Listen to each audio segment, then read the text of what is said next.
بسم اللہ الرحمن الرحیم۔ السلام علیکم۔ گزشتہ روز پاکستان کی سیاست میں گرما گرم خبریں تھیں، لیکن ایک خبر جس کو میڈیا نے نشر نہیں کیا وہ وزیر اعظم کی گاڑی پر فائرنگ کا واقعہ ہے۔ یہ فائرنگ کس نے کی ہے، اس کی عام تفصیل آپ کے سامنے رکھنی ہے۔ نیب ٹیم بالآخر زمان پارک پہنچی ہے اور زمان پارک کے اندر ان کے ساتھ کیا سلوک ہوا ہے یہ بھی آپ کو بتانا ہے۔ فوجی اور سول قیادت نے گزشتہ روز ایک بڑا عام اجلاس کیا ہے۔ اس اجلاس کے بعد الیکٹرانک میڈیا کا جو ملبہ ہے وہ بھی سوشل میڈیا پر ڈالنے کی کوشش کی گئی ہے۔ اس اعلامیے پر آج ہم سب سے پہلے بات کریں گے۔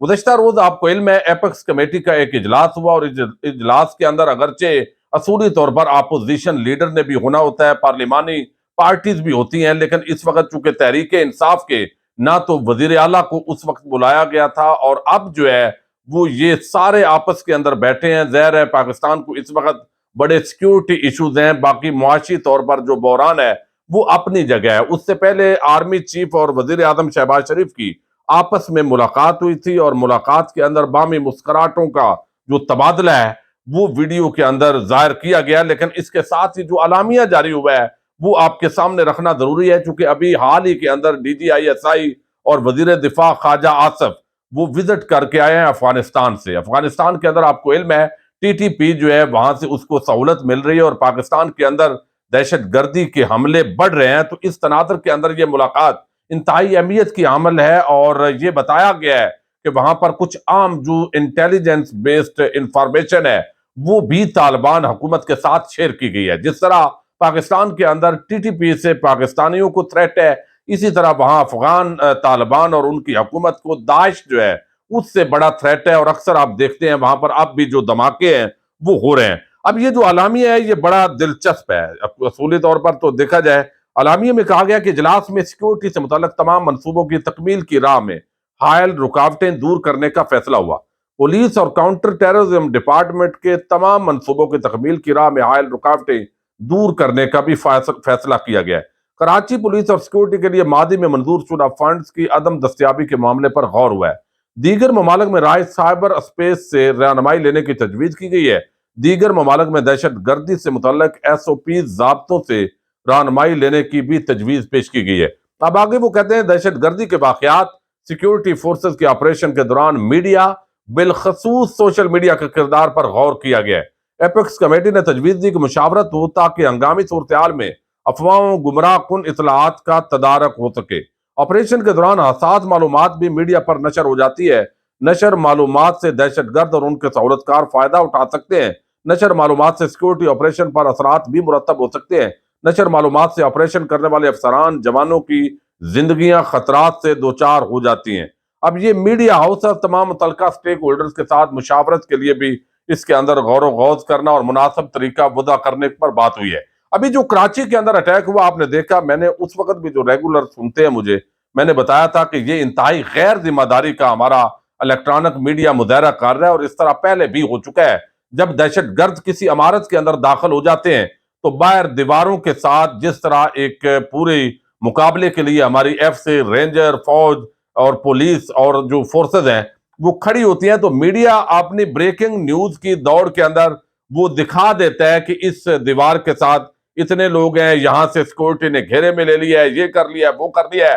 یہ اس سے پہلے بھی بات ہو چکی ہے اور میڈیا کے ضابطہ اخلاق کے اندر یہ چیزیں بڑی مرتبہ ڈسکس ہوئی ہیں، لیکن آج کل چونکہ میڈیا اور سب کچھ ایک ہی پیج پر ہیں تو اس لیے میں نے اس وقت بھی بتایا تھا کہ یہ ملبہ تو الٹیمیٹلی سوشل میڈیا پر جو ہے وہ ڈالا جاتا ہے، حالانکہ سوشل میڈیا پر جو گمراہ کن بعض اوقات پراپیگنڈا ہوتا ہے اس کی بڑی وجہ جو ہے وہ حکومت ہوتی ہے۔ جب بر وقت آپ صحیح معلومات فراہم نہیں کرتے تو اس سے افواہوں کا بازار گرم ہوتا ہے، لیکن سب سے زیادہ جس نے اس کے اندر منفی کردار کیا ہے وہ یہی الیکٹرانک میڈیا ہے۔ لیکن الیکٹرانک میڈیا کا جو گند ہے اس کا ملبہ سوشل میڈیا پر ڈالنا میں سمجھتا ہوں یہ انتہائی زیادتی ہے، اور طرح طرح کے بہانے تراشنا کہ سوشل میڈیا جو ہے ان کو خلاف اس طرح کا ایک ماحول پیدا کیا جائے، کبھی کسی جگہ کبھی کسی جگہ، اور بعض دوست جو ہے وہ غیر محتاط طریقے سے گفتگو کرتے ہیں یوٹیوب، فیس بک، سوشل میڈیا کے دیگر پلیٹ فارم پر، میرا خیال ہے وہ نہیں ہونا چاہیے۔ اب جو ہے وہ نیب آپ دیکھیے وہ پہنچی ہے، آپ کو علم ہے گزشتہ روز زمان پارک کے اندر، اور ایلیگیشن ہے جی عمران خان اور جو ہے وہ آپ نے دیکھا عمران خان اور بشرا بی بی کی طلبی ہے. اب جو ہی چیئرمین نیب انہوں نے دیکھا، حالانکہ وہ پہلے ان کے ساتھ تھے، حکومت نے خود لگایا، پرانی وفاداریاں تھی، ایک زمانے کے اندر ایک فون انہوں نے ٹیپ کر لیا تھا فوج کا، اور نواز شریف سمجھے کہ ان کا وفادار آدمی ہے، لیکن بالآخر اس نے سمجھا یار یہ تو بالکل جو ہے مجھے ذاتی ملازم بنا لیا ہے، تو وہ ہٹ گیا. لیکن اب جو ہی وہ ہٹے اسی دن اتنے نوٹسز جاری ہوئے کہ پتا چلا کہ وہ رکاوٹ بنا ہوا تھا، اور یہ تیزی کے ساتھ چاہتے ہیں کہ عمران خان کو نیالی اور گرفتاری کی طرف لے کر جائیں، تاکہ الیکشن کا جب ماحول بنے تو اس وقت عمران خان جیل کے اندر ہو. لیکن یہ چال بھی الٹی پڑے گی. اب یہ زمان پارک کے اندر پہنچے ہیں اور نوٹس جو ہے وہ ظاہر ہے ان کا طلبی کا ہے، عمران خان اور بشرا بی بی کا، اور توقع یہ تھی کہ شاید ان کو وہاں پر لوگ گھیر لیں گے، ان کے تشدد کا نشانہ بنایا جائے گا، پھر اس سے جواد بنایا جائے گا. لیکن یہ باقاعدہ قانونی طور پر اس نوٹس کی تعمیل کی گئی ہے بڑے احترام کے ساتھ. اداروں کا احترام ہوتا ہے، اختلاف رائے اپنی جگہ ہوتا ہے کہ آپ جو ہے وہ کس طرح سیاسی استعمال کر رہے ہیں. ظاہر شاہ جو پہلے جو ہے وہ نائب چیئرمین تھے، آپ سمجھیں وائس چیئرمین تھے اس کے نیب کے، اب ان کو ابھی جو ہے وہ بنا دیا گیا ہے عارضی طور پر چیئرمین نیب، جب تک نیب بندے پر اتفاق نہیں ہوتا. اور اب لیڈر آف اپوزیشن اور لیڈر آف ہاؤس یعنی پی ٹی آئی کا جو لیڈر آف اپوزیشن بنے گا پھر ہی مشاورت ہوگی اس پر جو ہے وہ اس وقت. یعنی اب جو ہے وہ بتایا گیا کہ عمران خان اور ان کی اہلیہ بشرا بی بی کو طلبی کے نوٹس پر دستخط کروانے کے لیے نیب ٹیم زمان پارک پہنچی. عمران خان کے وکیل نے یہ نوٹس وصول کر لیا ہے. عمران خان اور ان کی اہلیہ بشرا بی بی کو نیب اسلام آباد نے 9 مارچ کو طلب کیا ہے، اور اس کے اندر کچھ توشہ خانہ اور دیگر معاملات کے اندر جو ہے وہ حساب کتاب لیا ہے. تو نیب ٹیم کے ساتھ بڑے احترام کے ساتھ یہ نوٹس موصول کیا گیا ہے. وہ توقع جو تھی دھکم پیل کی یا جو معاملات تھے وہ ایسا نہیں ہوا، لیکن ایف آئی اے جو ہے وہ اپنی گیم اور طریقے سے ڈال رہا ہے. اس کا اگلی ویڈیو میں کوشش کروں گا ذکر کرنے کا. اب کل ایک ایسا وقوع ہوا ہے کہ وہ بڑا حیران کن ہے. اب منڈی بہاؤالدین سے میرا تعلق ہے، اور منڈی بہاؤالدین اس وقت لیاری بن چکا ہے. تقریباً روزانہ 1-2 مرڈر اس ضلع کے اندر ضرور ہوتے ہیں. اب یہ اندازہ اس لیے ہے کہ پہلے بھی ہوتے تھے، لیکن اب تعداد تو بالکل بڑھ چکی ہے. جب سے نگران حکومت آئی ہے جو کرائم ریٹ ہے وہ بہت اضافہ ہو چکا ہے اس کے اندر، چونکہ اب رشوت بھی سر عام لی جاتی ہے. پہلے کچھ نہ کچھ ہوتا تھا، پارٹیز کا دباؤ ہوتا تھا، اور لیکن اب تو بالکل اندھیر نگری ہے. اب جس طرح پتنگ بازی ہوتی ہے ہر سال، نہ ہیلمٹ پہنا جاتا ہے، اس کی بھی پابندی ہم نہیں کرتے، اور قانون نافذ کرنے والے ادارے جہاں بھی آپ 4 روپے ٹکرائیں ان کو، جو مرضی ہے آپ آگے گزر جائیں. لیکن یہاں پر یہ راولپنڈی کے اندر واقعہ پیش آیا، اور یہ واقعہ جو ہے آپ اندازہ کریں یہ بڑا خطرناک تھا. اسرار احمد راجپوت ہیں، دی نیشن کے یہ کرائم رپورٹر ہیں. انہوں نے یہ خبر دی ہے کہ وزیر اعظم پاکستان، یعنی آپ اس وقت اندازہ کریں کل راولپنڈی کے اندر فائرنگ سے 3 جانیں جو ہے وہ گئی ہیں، اور پتنگ بازی جو ہو رہی ہے اس کے اندر کرنٹ بھی لگتا ہے، اور سر عام یہ سارا کام ہو رہا ہے.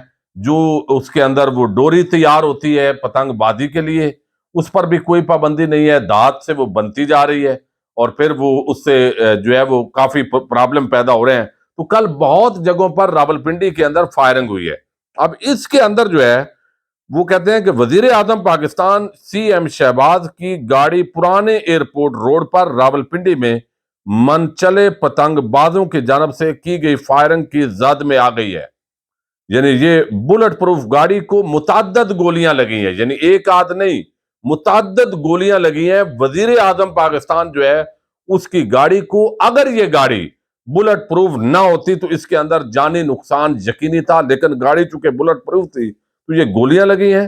راولپنڈی پولیس کے سربراہ نے تھانہ ایئرپورٹ، رتا امرال، صادق آباد، وارث خان، ان سب کو معطل کر دیا ایس ایچ اوز کو کہ آپ نے یہاں جو ہے وہ پتنگ بازوں کو روکا نہیں ہے. اب یہ بظاہر جو ہے وہ واقعہ ایسے ہی ہے کہ جو پتنگ بازی کے اندر فائرنگ ہوئی ہے، لیکن اس کا جائزہ لیا جا رہا ہے کہ کہیں پر یہ کوئی دانستہ طور پر اس آڑ کے اندر کوئی قاتلانہ حملہ تو نہیں ہے. لیکن بہرحال اب تک کی اطلاعات کے مطابق یہ پتنگ بازوں کی روٹین کی فائرنگ جو ہے وہ ہوئی ہے. اگر اس طرح یہ روٹین کے اندر بھی فائرنگ ہو تو اسپیشل ایک گاڑی کو ٹارگٹ کرنا جو کہ وزیر اعظم پاکستان کی ہو، یہ قطع نظر اس کے کہ وہ شہباز شریف ہے یا کوئی اور کرائم منسٹر ہے یا کوئی اور ہے، لیکن پرائم منسٹر تو ہے اس کا عہدہ۔ تو اب اس طرح کی فائرنگ ہونا، اس کا اندازہ ہوتا ہے کہ نگران حکومت، اس کو Imran Khan P T I کے خلاف مقدمات بنانا، زرداری کی پارٹی جس کا وجود ہی پنجاب میں نہیں ہے ان کے جھنڈے لگانا اور ان کی نوکری پہ لگ جانا اور الیکشن کے اندر التوا کی کوشش کرنا، ان کاموں سے کوئی فرصت نہیں ہے۔ اور پنجاب کے اندر اس وقت کرائم ریٹ بڑھ چکا ہے، چوریاں، ڈکیتیاں، قتل و غارت گری، لڑائی جھگڑے، اور ایسے لگتا ہے کہ حکومت نام کی کوئی چیز اس پنجاب کے اندر خاص طور پر جو ہے میں بات کر سکتا ہوں وہ نہیں ہے۔ تو آپ اندازہ کریں کہ یہ اتنا بڑی خبر ہے، راول پنڈی کے حساس علاقے کے اندر یہ بلٹ پروف گاڑی جو وزیر اعظم کی ہے بتایا گیا ہے، اس پر متعدد گولیاں لگی ہیں تھانہ ایئرپورٹ، اور یہ رتا امرال، صادق آباد، وارث خان، یہ جو پولیس سٹیشن ہے یہاں کے جو ایس ایچ اوز ہیں یا عام لوگ، ان کو معطل کر دیا گیا اس پاداش کے اندر کہ آپ نے اس کو روکا نہیں ہے، لوگ دندناتے پھر رہے ہیں۔ تو یہ اس وقت حالات ہیں، الیکشن کی طرف یہ جا نہیں رہے، آپس میں رکاوٹ پیدا کر رہے ہیں، ٹکراؤ کا ماحول پیدا ہو رہا ہے، لیکن اللہ تعالیٰ نے محفوظ رکھا ہے سب کو۔ اب مزید تحقیقات زیر جاری ہے، اجازت دیجیے گا، یہ چونکہ میڈیا نے خبر نہیں دی تو آپ تک پہنچانا ضروری تھی، اجازت دیجیے گا، اللہ حافظ۔